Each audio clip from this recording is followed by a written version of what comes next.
Well, didn't see that coming. Didn't see that coming at all tonight. Obviously, the playing field has changed now. It looks like after watching the main event. Very surprising. Very, very surprising. Many changes to this day one show tonight. Then again, there's been a lot of changes, or I should say a lot of news in the past 24 hours when it comes to wrestling. But we're going to focus on what we're focused on right now. And that is the day one pay-per-view. Okay? First off, I want to wish everybody out there a Happy New Year. I hope you enjoyed yourselves and whatnot. If you did or not, because honestly, it's kind of hard to go. Some would say it's kind of hard to go to places right now because they keep getting canceled out here. And obviously, some would say this show was in jeopardy tonight. Obviously, like I said before, the playing field was changed, and there were many changes on this show tonight. Obviously, let's get right into it. The biggest change of tonight. It was announced earlier today, or I didn't really know until I actually went to turn on the pre-show, that Roman Reigns tested positive for COVID-19, and he was unable to, be in the match tonight for the Universal title against Brock Lesnar. Now, I know it's already kind of alarming anyway, since last week, since Roman was pulled, from shows over the weekend last week due to COVID concerns, especially, with a massive spread currently going right now, and this whole, Omicron thing. Obviously, I think WWE is very idiotic for not wanting to test people at this point, which obviously is backfired on them, which they kind of had that coming to themselves anyway for not wanting to test anybody no more. That's really fucking dumb, especially when this shit is going around right now. But, yeah, Roman, he did test positive, and like I said, he was taken off the show tonight. So, I guess the solution now was to put Brock Lesnar in the WWE title match tonight, which now made it a fatal 5-way. Now, with Roman, apparently, and I had looked this up, and this was explained to me, that this whole Omicron thing, basically, I guess you only got quarantined for like 5 days instead of 2 weeks, according to the CDC and whatnot. So I'm assuming Roman did get the Omicron and whatnot. And, some would worry, especially given his pre-existing health condition. We all know he has leukemia, and that's nothing to fuck with. I'm sure a lot of people are already concerned about him getting it because this Omicron stuff does spread really, really fast, okay? And it has been spreading a lot lately. Now, apparently, that is, a 99% survival rate, and it's not as deadly as the Delta thing and whatnot, but very highly contagious and stuff.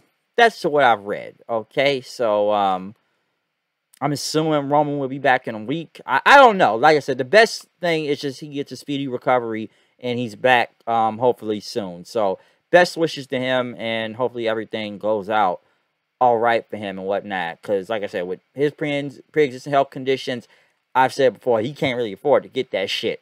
Because that would really fuck him up, in my opinion. But then again, I'm sure a lot of people think that too. But yes, this was obviously the match that people wanted to see tonight that was changed. And like I said, a very big change in this show. Now, I gotta give it to the ATL. Peace up, A-Town down. ATL was great. ATL was jumping tonight. I enjoyed Atlanta. They was off the chain. The pre-show, I know they had Ricochet and Cesaro versus Sheamus and Rich Holland. Apparently, Holland had got hurt during this match, so he was sent to the back and whatnot. I don't remember what the injury was, but he was hurt, so hopefully he's okay. But then again, like, wasn't Holland... I'm sure Holland was hurt before NXT not that long ago. But hopefully it's not a serious injury.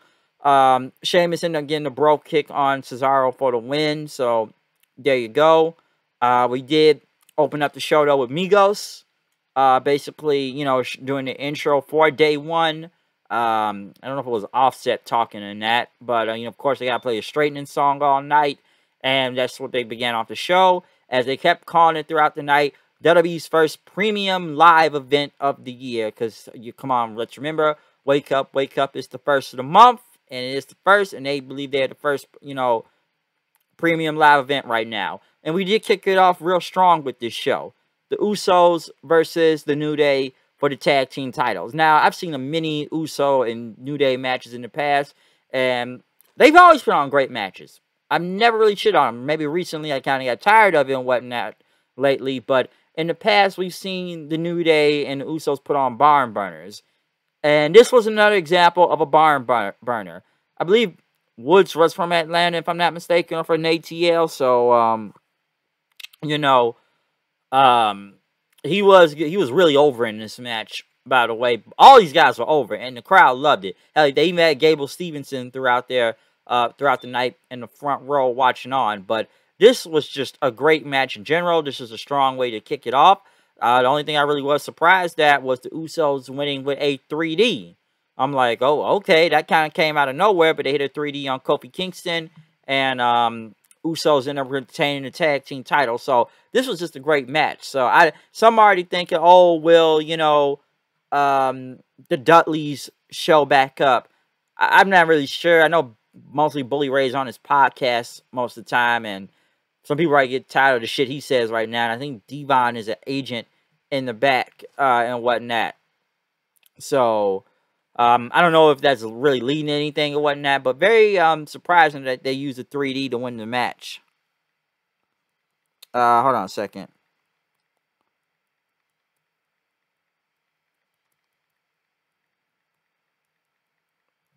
Had to check a message there, but yeah, very surprising that they did use a 3D though. But I did enjoy this match a lot. This was a strong way to kick off the show with the Usos and the New Day out there.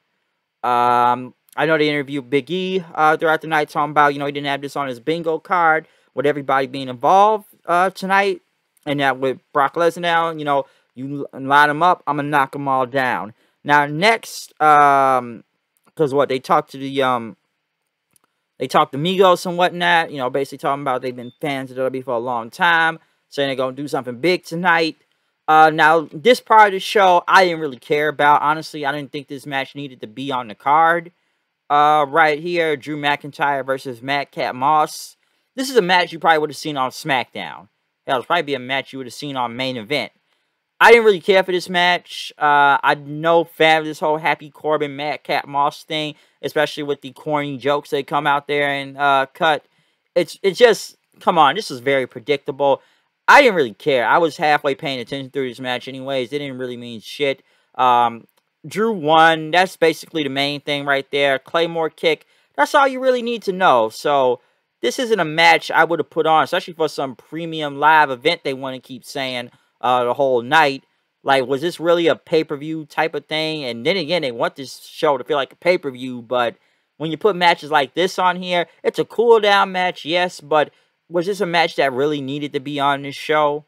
You could have just threw this on SmackDown and gotten over with it, not on the day one show. So, yeah, Drew won, but I didn't really care. And I don't give a shit about this gimmick anyways, especially with Corbin and Moss, and why is Drew still facing these guys at this point? KO talked about the match tonight. Talking about, you know, he wants revenge on Lesnar for what he did to Sami Zayn. Next, RK Bro went against the Street Profits. The Migos came out there with RK Bro. Basically, they sat at ringside watching the match on. This was a very good match between the Street Profits and RK Bro. Very good match. Randy Orton over as hell. But this was fun. It was what it was. How many tag teams do RK Bro really have on Raw right now to face left? Because I feel like they've beaten everybody at this point. But, you know, them and the Street Profits, they had a pretty good match. RK Bro won. You know, Riddle ended up throwing what he dodged the he dodged the splash, it looked like Orton did. Basically, you know, Ford ended up rolling out of the way. He ran back. Riddle threw him up in the air, and Randy hit him with an RKO for the win. So, RK Bro still retained the tag team titles. You know, it's one funny thing about when they came out with Migos. They announced that Migos was the greatest group of all time. And I'm sitting there looking at it like, what do you mean by greatest group? Greatest music group? Greatest rap group? What are y'all trying to say? Even in Atlanta, I think that title may belong to Outkast if we talking about greatest rap group and whatnot, especially in the ATL. But, like, I don't know, but like, what do they mean by greatest group? Like, what, They're just the greatest group in general. They're the greatest music group of all time. Like, I'm sure there's many other music groups or even other rap groups that probably have been better than them. Don't get me wrong, Migos is big and they make a lot of hit records. Some probably would not like them, especially, you know, mumble rap and whatnot. We've known that for years now. I like Migos, but when I sit there and say they're the greatest of all time, nah, but there are songs I do like from them, though.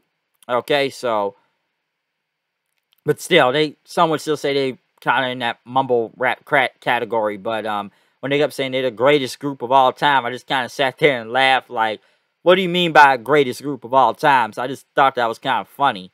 But, you know, RK Bro and Migos and Street Profits, you know, came back and shook hands and they all celebrated and whatnot. So, like I said, a really good match and whatnot, but still, just RK Bro, who else do they really have left to face right now? They're beating almost every team on Raw. So, let's see where they go next. But, next, though, Drew was looking, I guess, for a challenger in the back or something. Corbin and Moss show up. They beat him up. They put a chair on his head and then hit him with some equipment before Pierce ran him off and, you know, got some medics in. So, obviously, this feud continues with Drew and Corbin, and I don't really care. Brock Lesnar was interviewed, talked about he's a free agent thanks to his advocate Paul Heyman, and that he will win the WWE title tonight, and that is a spoiler and whatnot before walking off. Next, Edge went against The Miz. Edge came out with the Brood music again, with the fire ring. I always thought it looks cool. My co-host thought that he's gotten tired of it at this point because it's the 4th time he's heard it. It was cool literally when he came out SummerSlam. I personally think it's still cool, but you don't want to overdo it and whatnot. Because it was cool when you did SummerSlam because we haven't seen it in such a long time. But now you bring it back a few months later, and now some people are already kind of tired of it already. But I still think it looks cool, though, when Edge comes out to the Brood music and then transitions into the Rated R Superstar. This match did not need to be 20 minutes. I didn't really care. I didn't want to see Edge versus Miz to begin with. I feel like Edge has already just looked better throughout this entire feud than The Miz anyways. It's the fucking Miz. I still think his offense looks soft as hell, as a lot of people would say. And even as my co said, we were talking throughout the night, he didn't really kind of care until Beth Phoenix came out because Maurice hit Edge with her purse. And then Miz hit the Skull Crush finale. Edge kicked out. Beth ended up showing up at the stage. I feel like they were late on her music. Beth Phoenix music hit, though. And then she ended up chasing Maurice away. And then Miz started yelling at Beth Phoenix. Miz turned around. And then Edge speared Miz and won the match. Honestly, I don't know why they just didn't do the tag match. I expected Beth Phoenix to show up in this feud at some point anyways. But I would have liked it better if they just did the tag match tonight, because now we're going to have to probably see another match. And maybe they will do the tag match on Raw, or maybe the next pay-per-view or whatnot. But still, did this match really need to be 20 minutes? And then, like, Edge beat him clean anyways now at this point, so I don't really want to see this even continue, okay? And I feel like it is going to continue. It's The Miz, it's Maurice. Do you really want to see this a tag match? Come on, we all know Maurice ain't no ring general or whatnot. And when it comes to The Miz, it's just the fucking Miz. And it's not like these guys look better coming out of this match anyways, or even this feud. What, they got like motor oil dropped on them last Monday on Raw. And now tonight, you know, Edge just beat him. So why do we need to see this again? Like I said, I didn't really want to see this match to begin with. I didn't really care about this feud. Edge won. I like the Brood stuff and whatnot, but it's still the fucking Miz at the end of the day. Some would say Edge carried this match and whatnot. So, it's not like the heels got any heat on them right now, since, you know, they just got beat flat out there. So, do I really want to see a tag match with these four? Not really at this point. Yeah, but still, the match was whatever. Bobby Lashley was interviewed next. Basically talking about, you know, he's going to take out Brock tonight. And he will become the WWE champion again. Becky Lynch went against Liv Morgan for the Raw Women's title. This was a good match. What can I say about this? This match was good. I didn't think it was that bad. I don't really have much to say about it. I think it's time to move on from the Liv Morgan thing at this point, though. I don't think it's really going to get any more over. Some probably thought she was going to win the title tonight. Did I really think that? Not really, just to a little extent. But I think the smart thing is just to keep the belt back on Becky right now. I don't think Liv Morgan is all the way over, as a lot of people say she is. I know they want to build sympathy and whatnot, but how far are we willing to keep this whole thing going and whatnot? And, you know, Becky won after dodging Liv Morgan's, you know, finisher and whatnot and transitioned to a manhandle slam. But it was a better match than Edge versus Miz. But, you know, this whole feud, I'm just kind of ready for it to end now. Becky won. So, yeah. And like I said, my co-host, he already went in on Liv Morgan. So, he would have went in on her, like, big time. Because he's got tired of promos, a lot of stuff. It just doesn't come off somewhat believable when it comes to Liv Morgan sometime. But, you know, they've tried and whatnot, but I don't think it's worth. I think it's just time to go back to Bianca. Because Bianca's been over as fuck on Raw for multiple weeks now. It's time to put her back in the title picture. Okay? It really is time to put her back in the title picture against Becky. Because I don't know any other woman on Raw that could really put against Becky right now. So I would expect Bianca to be back next in line since this whole Liv Morgan thing, I think, is done at this point. Becky won clean. So I don't see anything else that could continue with Becky and Liv Morgan at this point. So it is what it is, but I think it's time to move on. Johnny Knoxville says he will be in the Royal Rumble match. Gotta promote Jackass. We'll see how that goes. Seth Rollins was interviewed. Honestly, I didn't even know if Seth Rollins was even going to be back tonight, to be honest. Especially with the whole COVID thing last week. I didn't even think he was going to be back. I was wondering if he was or not, but he was advertised, so he is back. But in the main event, though, we got Big E versus Brock Lesnar versus Seth Rollins versus Kevin Owens versus Bobby Lashley in a fatal five-way for the WWE title. Brock, obviously, the last one to come out. You obviously the champion should come out last, but Brock, they got to get the big pop from there. Brock basically started killing everybody with damn near German suplexes, especially, you know, Seth and Kevin Owens out there. Big E ended up brawling with Bobby Lashley on the outside. Lashley ended up, you know, picking up Big E and knocking him into the ring post in. After, you know, Brock suplexed everybody. Big E threw Brock out the ring then. Lashley ended up spearing Brock Lesnar through the timekeeper's area. That looked big right there. He ended up trying to get in the ring and take out Rollins and them and whatnot, but Rollins and Owens ended up taking him out. They started working together then. And, you know, in a suicide dive off the Lesnar once he got back up and a big splash onto him then. They ended up start beating up Lashley then, throwing him into the steel steps and whatnot. And then they went back to Lesnar, hit him with steel steps. They ended up, you know, taking off the broadcast table then. They hit a, like a big, not a bit what they were about to, but they tried to put Lashley through the table, but he ended up fighting them off. Big E put Lashley through the announce table then, doing a big Uranagi then. Owens ended up super kicking Big E. They got him back in the ring, tried to double DDT on him and pin him, but it did not work. Owens went for the swanton. Big E had his knees up. Rollins ended up, you know, hitting a splash on him then. Big E had kicked out. There's a lot of "this is awesome" chants. Rollins was going to go for the curb stomp, but next thing you know, Brock comes in, just F5s Rollins, F5s Big E, F5s Kevin Owens, F5s all over the place. Crowd's going nuts. The crowd goes even more nuts. Lashley gets back in the ring and whatnot. Spears Brock Lesnar for a bit, you know, a big 2 count. Really big near fall there. Crowd's going nuts once again. Lashley put Brock into the hurt lock after that. But Big E ended up breaking it up. He hit the big ending onto Lashley then. He tried to hit on Brock, but Brock got out of it. He hit another F5 and beat Big E for the WWE title. I was very shocked and surprised by this. Okay? Like I said before the beginning of this video, this shit changes a lot now. The playing field and the main event scene has really changed. And man, this match was insane for almost under about 10 minutes out here. But, you know, Brock got the title and celebrated. Then after that, I'm even more surprised that Big E was the one that took the pinfall.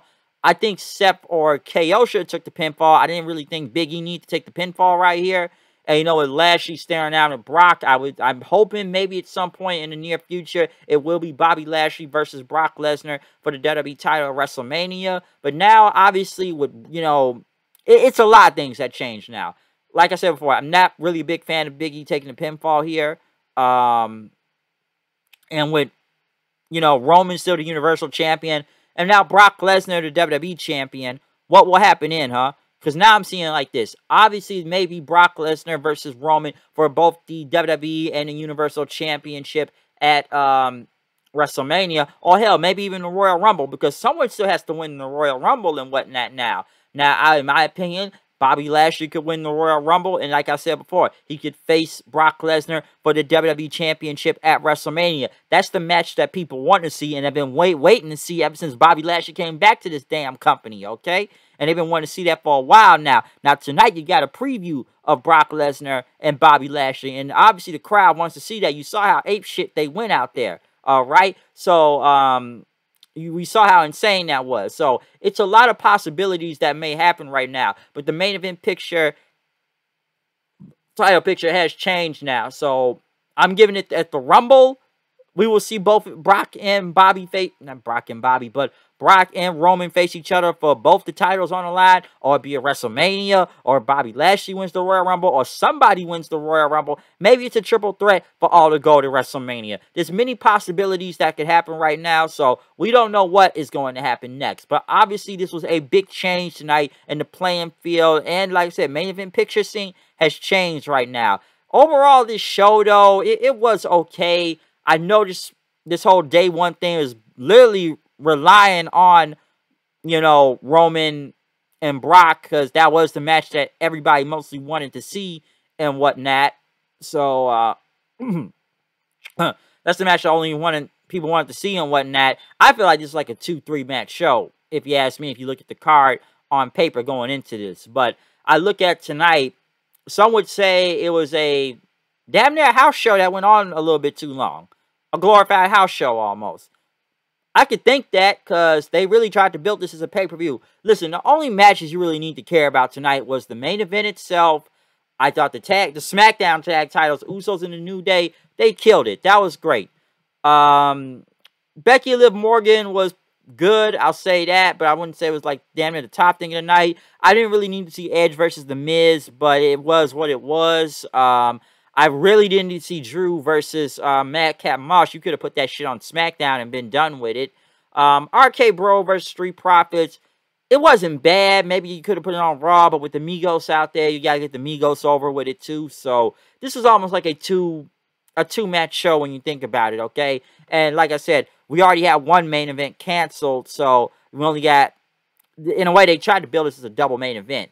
But obviously, you only got one main event from out of all this. Alright, so you only had just, the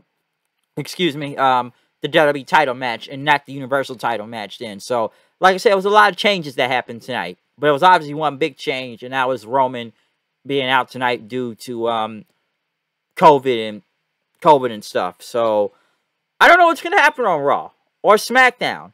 But obviously, they got people talking now tonight, especially with a new WWE champion. So, we'll see what happens on Raw. Or hell, will Big E even get a rematch for the WWE title against Brock Lesnar? Could that be at the Royal Rumble? I don't know. Like I said, it's a lot of questions right now. So, we'll see what happens in all of this. But, yeah, I really did not expect that to happen in the main event tonight. I'm just even more surprised that Big E even took the damn pinfall out of all this. But I really did not expect to see a new WWE champion tonight on this show. Okay, so, plans have changed. But other than that, though, that is my review of the day one show for WWE tonight. So, it was a very interesting show, but it was only like one or two things you really need to care about on this show at the same time, okay? So, other than that, comment, subscribe, follow me on Twitter, at HoodedKnight890, and whatnot. Check out any other past reviews that are uploaded online right now, like the Rampage review, or, you know, end of the year review, or just any review that's online. Check all those out, okay? So, like I said, ATL, they killed it tonight. Peace up. A-Town down. Rest in peace, Betty White. Out.